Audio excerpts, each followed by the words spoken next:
to a really important topic that hits home for many daughters out there. Why do some mothers, particularly with their eldest daughters, treat them like they are in some kind of rivalry? It often feels like a silent battle, and trust me, you're not alone in feeling this way. So, to help us unravel this complex issue, I've got an amazing guest with us today. Please welcome Julia, a mental health expert with years of experience in family dynamics. Thanks, Christine. I'm excited to be here. As you mentioned, I'm Julia, and I've spent a lot of time working with families navigating these tricky relationships. Understanding why these dynamics occur is super crucial for healing, so let's jump in. All right, Julia, let's dig right into it. Why do some mothers seem to treat their daughters like enemies, especially the eldest? Great question, Christine. It can really boil down to several factors. First off, unresolved trauma plays a big role. Often, mothers may be projecting their own struggles onto their daughters, acting out their frustrations, even if they don't realize it. Then there's patriarchal conditioning. Sometimes mothers think they're helping their daughters become stronger by being overly critical. It's like they're trying to prepare them for a hard world, but it backfires. Another point is the competition for attention and control. It's complicated. The daughter might remind the mother of her younger self, which can trigger buried insecurities, and let's not forget generational cycles of hardship. Eldest daughters often bear the weight of responsibilities that can lead to resentment, not just from them, but from their moms as well. That brings us to the eldest daughter syndrome. It's a term I've heard thrown around a lot. What are the unique challenges that eldest daughters face? Absolutely, Christine. The eldest daughter often finds herself in a role akin to a third parent. They feel responsible for their siblings, sometimes even more than the parents do.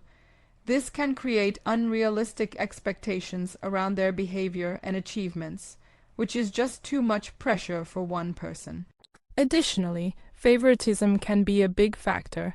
Often, mothers may unconsciously show preference towards younger children, which can breed conflict. Eldest daughters may feel they must work harder for love and validation.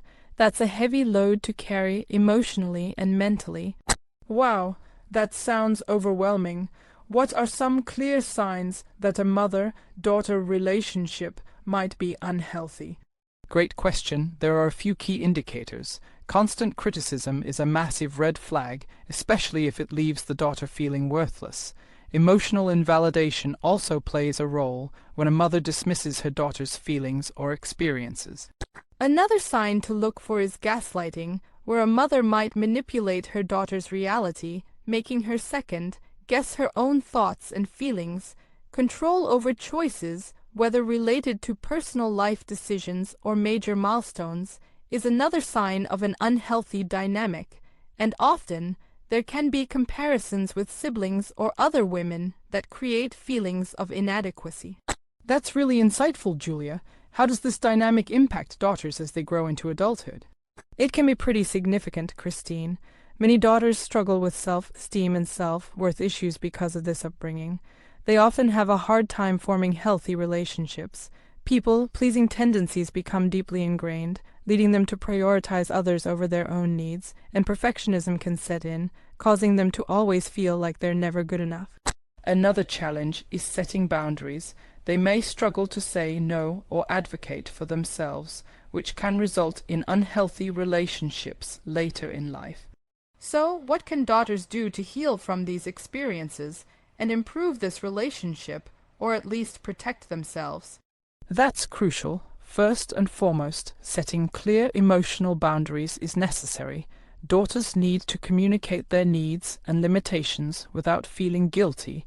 Therapy can be incredibly beneficial. Having a safe space for self-exploration and healing is vital. Practicing self-compassion is also essential. Daughters should give themselves grace and acknowledge their worthiness, regardless of their mother's actions. Ultimately, it's important for them to individually decide whether to work on the relationship or create some distance for their own well-being. Wow, Julia, thank you so much for sharing such valuable insights with us today. To wrap it up, we've uncovered how complicated mother-daughter dynamics can be, especially for eldest daughters. It's vital for listeners to recognize these patterns and work towards healing and understanding. Just remember, healing takes time. Don't rush the process and prioritize your own mental well-being. It's okay to seek help, and you're not alone. Absolutely. Thank you again, Julia. And to our listeners, we'd love to hear your thoughts and experiences on this topic. Drop your comments or any questions for future episodes. Until next time, take care and stay connected.